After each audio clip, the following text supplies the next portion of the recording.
हमारे YouTube channel GS magnet में। जैसा कि आप लोगों को पता है कि बिहार पुलिस की जो नई वैकेंसी आई हुई है उसके लिए हम लोग टॉपिक वाइज साइंस के क्वेश्चन को कर रहे हैं।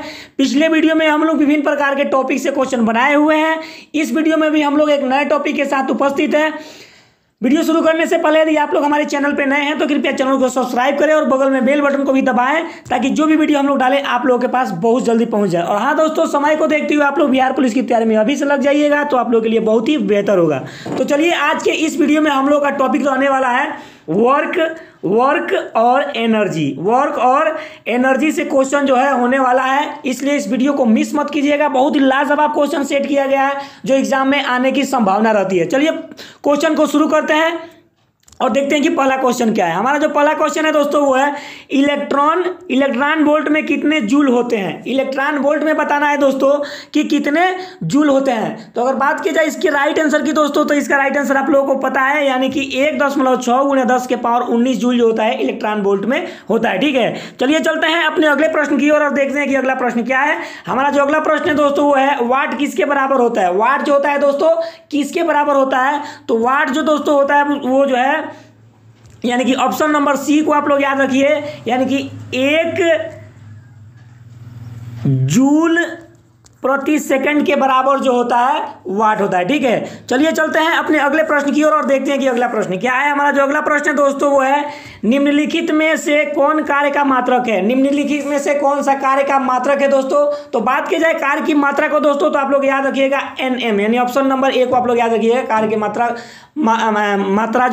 जो है दोस्तों क्या है, NM है। ठीक है, चलिए चलते हैं अपने अगले प्रश्न की ओर और देखते हैं कि अगला प्रश्न क्या है। हमारा जो अगला प्रश्न है दोस्तों 4 नंबर प्रश्न को देखेंगे, यानी कि बल विस्थापन ग्राफ में ग्राफ द्वारा तय क्षेत्रफल होते हैं। ग्राफ द्वारा जो होते हैं तय क्षेत्रफल जो होते हैं दोस्तों क्या होता है दोस्तों। ठीक है, तो बात करें इस क्वेश्चन की राइट आंसर की दोस्तों, तो इसका राइट आंसर आप लोग याद रखिएगा ऑप्शन नंबर डी, यानी कार्य की मात्रा। क्या, कार्य की मात्रा। ठीक है, चलिए चलते हैं अपने अगले प्रश्न की ओर और देखते हैं कि अगला प्रश्न क्या है दोस्तों। हमारा अगला प्रश्न है दोस्तों कार के इंजन द्वारा कार को गति देने में किया गया कार्य। कार के इंजन के द्वारा कार को गति देने में जो है दोस्तों किया गया कार्य कैसा होता है दोस्तों, तो धनात्मक होता है। कैसा होता है दोस्तों, ऑप्शन नंबर बी को आप लोग याद रखिएगा, यानी कि धनात्मक होता है। ठीक है, चलिए चलते हैं अपने अगले प्रश्न की ओर और देखते हैं कि अगला प्रश्न क्या है। 6 नंबर प्रश्न की ओर चलते हैं दोस्तों। कार पर ब्रेक लगाया गया है, कार के ब्रेक द्वारा किया गया कार्य जो है क्या होगा दोस्तों। जब कार पे हम लोग ब्रेक लगाएंगे दोस्तों तो उसकी गति में जो है ह्रास होगा, इसलिए हम कह सकते हैं कि उसकी कार्य जो है ऋणात्मक जो है हो गया। ठीक है, चलिए चलते हैं अपने अगले प्रश्न की ओर और देखते हैं कि अगला प्रश्न क्या है। हमारा जो अगला प्रश्न है दोस्तों वो है यदि बल और विस्थापन के बीच का कोण थीटा 180 डिग्री हो तो कार्य कितना होगा दोस्तों, बताना है कार्य जो है दोस्तों कितना होगा। ठीक है, तो बात की जाए इस क्वेश्चन की राइट आंसर की दोस्तों, तो इसका राइट आंसर आप लोग याद रखिएगा, यानी कि ऋणात्मक होगा। क्या होगा दोस्तों, यानी कि ऋणात्मक होगा। ठीक है, चलिए चलते हैं अपने अगले प्रश्न की ओर और देखते हैं कि अगला प्रश्न क्या है। हमारा जो अगला प्रश्न है दोस्तों वो है निम्नलिखित में से कार्य के संबंध में कौन सही है। कार्य के संबंध में जो है दोस्तों कौन सही है ये बताना है। तो कार्य के संबंध में दोस्तों ऑप्शन नंबर आप लोग याद रखिए, यानी कि ऑप्शन और मैं दिखा दे रहा हूँ, ऑप्शन नंबर सी को आप लोग याद रखिएगा, यानी कि W = FS cos थीटा। ठीक है, चलिए चलते हैं अपने अगले प्रश्न की ओर और देखते हैं कि अगला प्रश्न क्या है। हमारा जो अगला प्रश्न है दोस्तों वो है यदि बल और विस्थापन के बीच का कोण 0 डिग्री हो तो कार्य कितना होगा। बल और विस्थापन के बीच का कोण जो है 0 डिग्री हो तो कार्य जो होगा दोस्तों क्या होगा, ऋणात्मक होगा। क्या होगा, ऋणात्मक, यानी ऑप्शन नंबर सी को आप लोग याद रखिएगा, कार्य जो होगा क्या होगा, ऋणात्मक होगा। ठीक है, चलिए चलते हैं अपने अगले प्रश्न की ओर और देखते हैं कि अगला प्रश्न क्या है। ठीक है, हमारा जो अगला प्रश्न है दोस्तों वो है 1 न्यूटन कितने डाइन के बराबर होता है। ठीक है, कितने डाइन के बराबर होते हैं। तो बात की जाए इस क्वेश्चन की राइट आंसर की दोस्तों, तो इसका राइट आंसर आप लोग याद रखिएगा, यानी कि 10 के पावर 5 डाइन। कितना दोस्तों, 10 के पावर 5 डाइन, यानी कि ऑप्शन मैं आप लोगों को दिखा दे रहा हूँ, ऑप्शन नंबर डी, यानी कि 10 के पावर 5 डाइन। ठीक है, चलिए चलते हैं अपने अगले प्रश्न की ओर और देखते हैं कि अगला प्रश्न क्या है। हमारा जो अगला प्रश्न है दोस्तों वो है यदि बल की दिशा विस्थापन की दिशा में हो तो कार्य क्या होगा, यानी बल की दिशा विस्थापन की दिशा में हो तो कार्य बताना है दोस्तों क्या होगा। तो कार्य जो होगा दोस्तों क्या धनात्मक होगा, क्या होगा धनात्मक होगा, इस बात को आप लोग याद रखिएगा। चलिए चलते हैं अपने अगले प्रश्न की ओर और देखते हैं कि अगला प्रश्न क्या है। हमारा जो अगला प्रश्न है दोस्तों लाजवाब प्रश्न, इसको देखिएगा। यदि बल की दिशा में विस्थापन की यदि बल की दिशा विस्थापन की दिशा के लंबवत हो तो कार्य होंगे। बल की दिशा जो होता है होगा दोस्तों विस्थापन के लंबवत हो तो कार्य क्या होगा दोस्तों, तो कार्य दोस्तों शून्य होगा। ऑप्शन नंबर सी आप लोग याद रखिएगा, ठीक है। चलिए देखते हैं कि अगला प्रश्न क्या है। हमारा जो अगला प्रश्न है दोस्तों वो है यदि विस्थापन शून्य हो तो, विस्थापन क्या है दोस्तों शून्य हो तो क्या होगा ये बताना है दोस्तों। तो अगर विस्थापन शून्य हो जाए दोस्तों तो आप लोग याद रखिएगा ऑप्शन नंबर सी कार्य जो होगा शून्य होगा। क्या होगा, कार्य भी क्या हो जाएगा शून्य हो जाएगा, ठीक है। चलिए चलते हैं अगले प्रश्न की ओर और देखते हैं कि अगला प्रश्न क्या है। हमारा जो अगला प्रश्न है दोस्तों वो है कार्य करने की क्षमता को क्या कहते हैं। कार्य करने की क्षमता को दोस्तों ऊर्जा कहते हैं। क्या कहते हैं दोस्तों, ऊर्जा कहते हैं, ठीक है। इतना बात आप लोग याद रखिएगा, ठीक है। चलिए चलते हैं अपने अगले प्रश्न की ओर और देखते हैं कि अगला प्रश्न क्या है। हमारा जो अगला प्रश्न है दोस्तों वो है निम्नलिखित में से शक्ति का मात्रक है। निम्नलिखित में से शक्ति का मात्रक क्या है दोस्तों, ठीक है। तो शक्ति का मात्रक का बात किया जाए दोस्तों तो शक्ति का मात्रक है वो क्या होगा दोस्तों, यानी कि ऑप्शन नंबर डी, यानी कि जूल प्रति सेकंड। आप लोग याद रखिए जूल प्रति सेकंड, यानी कि डी वाला ऑप्शन के साथ चलिए जूल प्रति सेकंड, ठीक है।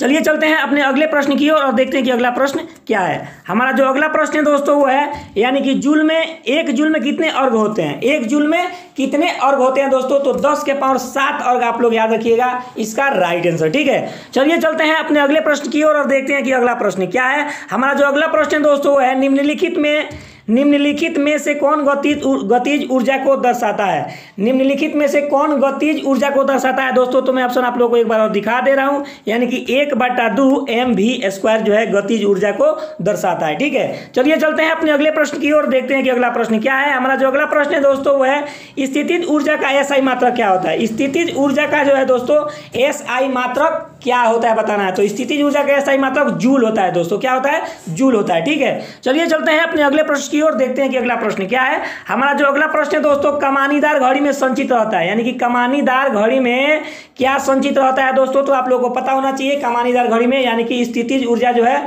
संचित रहता है, ठीक है। चलिए चलते हैं अपने अगले प्रश्न की ओर और देखते हैं कि अगला प्रश्न क्या है। हमारा जो अगला प्रश्न है दोस्तों वो है ध्वनि को विद्युत ऊर्जा में बदलने का वाला जो यंत्र है वो कौन है। ध्वनि को विद्युत ऊर्जा में कौन बदलता है दोस्तों, यानी कि ऑप्शन नंबर सी को आप लोग याद रखिएगा। माइक्रोफोन जो है ध्वनि को विद्युत ऊर्जा में कन्वर्ट करता है, ठीक है। चलिए चलते हैं अपने अगले प्रश्न की ओर और देखते हैं कि अगला प्रश्न क्या है। हमारा जो अगला प्रश्न है दोस्तों वो है किसी वस्तु को ऊर्ध्वाधर ऊपर की ओर फेंकने पर ऊंचाई के साथ वृद्धि हो जाएंगे। ऊंचाई के साथ क्या वृद्धि होगा दोस्तों, तो ऊंचाई के साथ उसकी स्थितिज ऊर्जा जो है उसमें वृद्धि होगी, ठीक है। चलिए चलते हैं अपने अगले प्रश्न की ओर और देखते हैं कि अपना अगला प्रश्न जो है क्या है।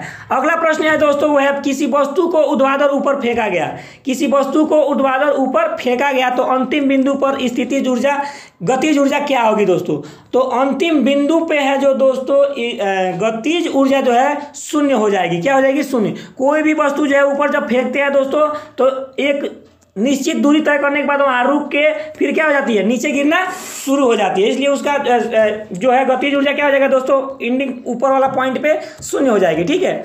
चलिए चलते हैं अपने अगले प्रश्न की ओर और देखते हैं कि अगला प्रश्न क्या है। हमारा जो अगला प्रश्न है दोस्तों वो कार्य करने की क्षमता है। कार्य करने की क्षमता क्या है दोस्तों, तो ऑप्शन नंबर बी को आप लोग याद रखिए, यानी कि ऊर्जा है। इस क्वेश्चन को डबल टाइप हो गया दोस्तों, इसके लिए आप लोग से वेरी वेरी सॉरी, ठीक है। चलिए चलते हैं अपने अगले प्रश्न की ओर और देखते हैं कि अगला प्रश्न क्या है। हमारा जो अगला प्रश्न है दोस्तों वो है कार्य का सूत्र है। कार्य का सूत्र क्या है दोस्तों बताना है। तो कार्य का सूत्र जो होता है दोस्तों बल गुणे क्या होता है विस्थापन होता है। बल गुणे विस्थापन, यानी कि ऑप्शन नंबर सी को आप लोग याद रखिएगा। हमारा राइट आंसर जो है ऑप्शन नंबर सी के साथ जाएगा, ठीक है। चलिए चलते हैं अपने अगले प्रश्न की ओर और देखते हैं कि अगला प्रश्न क्या है दोस्तों। हमारा जो अगला प्रश्न है दोस्तों वो है कार्य का का एसआई मात्रक क्या होता है दोस्तों? कार्य का एसआई मात्रक बताना है दोस्तों। बहुत ही चर्चित प्रश्न है, लाजवाब प्रश्न है, छोटा प्रश्न है, लेकिन हर एग्जाम में पूछता है। तो कार्य का जो है एसआई मात्रक होता है दोस्तों जूल होता है। क्या है दोस्तों?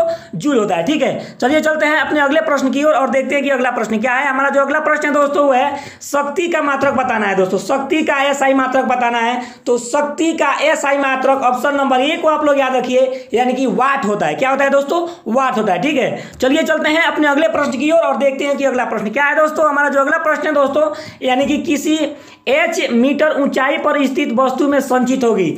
h मीटर ऊंचाई पर स्थित वस्तु में क्या संचित होगी दोस्तों? तो उसकी स्थितिज ऊर्जा उसमें क्या होगी? संचित होगी। ठीक है, चलिए चलते हैं अपने अगले प्रश्न की ओर और देखते हैं कि अगला प्रश्न क्या है दोस्तों। हमारा जो अगला प्रश्न है दोस्तों, 1 HP यानी कि जिसको हर्ट्ज पावर भी बोला जाता है, 1 HP का मान किसके बराबर होता है दोस्तों? तो ऑप्शन नंबर डी को आप लोग याद रखिएगा, यानी कि 746 वाट को दोस्तों क्या बोलते हैं? यानी 746 वाट को जो है दोस्तों 1 HP बोलते हैं। ठीक है, इस बात को आप लोग याद रखिएगा।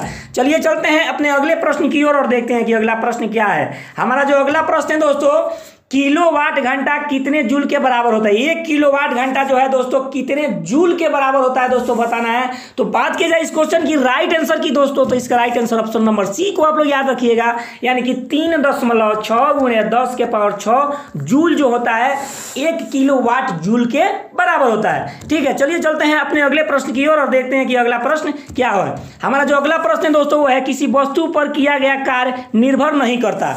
किसी भी वस्तु पर किया गया कार्य जो है दोस्तों किस पर निर्भर नहीं करता। तो इस क्वेश्चन की राइट आंसर की बात की जाए तो उसका right answer option number D को याद रखिएगा, यानी कि प्रारंभिक वेग पर निर्भर नहीं करता। ठीक है, चलिए चलते हैं अपने अगले प्रश्न की ओर और देखते हैं कि अगला प्रश्न क्या है। हमारा जो अगला प्रश्न है दोस्तों लाजवाब प्रश्न है, शक्ति की सबसे छोटी इकाई क्या है दोस्तों? शक्ति की सबसे छोटी इकाई की बात की जाए तो दोस्तों क्या है? वाट है। क्या है? वाट। इसे W से भी निरूपित किया जाता है। ठीक है, चलिए चलते हैं अपने अगले प्रश्न की ओर और देखते हैं कि अगला प्रश्न क्या है। हमारा जो अगला प्रश्न है दोस्तों वो है निम्नलिखित में से कौन सा यंत्र निम्नलिखित में से कौन सा यंत्र रासायनिक ऊर्जा को विद्युत ऊर्जा में बदलता है? निम्नलिखित में से कौन सा यंत्र जो है दोस्तों रासायनिक ऊर्जा को विद्युत ऊर्जा में बदलता है? तो आप लोग को पता होना चाहिए बैटरी। क्या? बैटरी। जैसा कि इस वीडियो में हम लोग वर्क एंड एनर्जी से काफ़ी महत्वपूर्ण क्वेश्चन को किए हैं। ठीक है, यदि वीडियो आप लोग को अच्छा लगे तो चैनल को सब्सक्राइब करें, यदि नए हो तो, और वीडियो को ज़्यादा से ज़्यादा शेयर करें, लाइक करें। और जिन लोगों ने चैनल को सब्सक्राइब कर लिया है उनके लिए बहुत बहुत तहे दिल से धन्यवाद। ठीक है दोस्तों, मिलते हैं एक अगले वीडियो में एक नए टॉपिक के साथ। तब तक के लिए जय हिंद, जय भारत।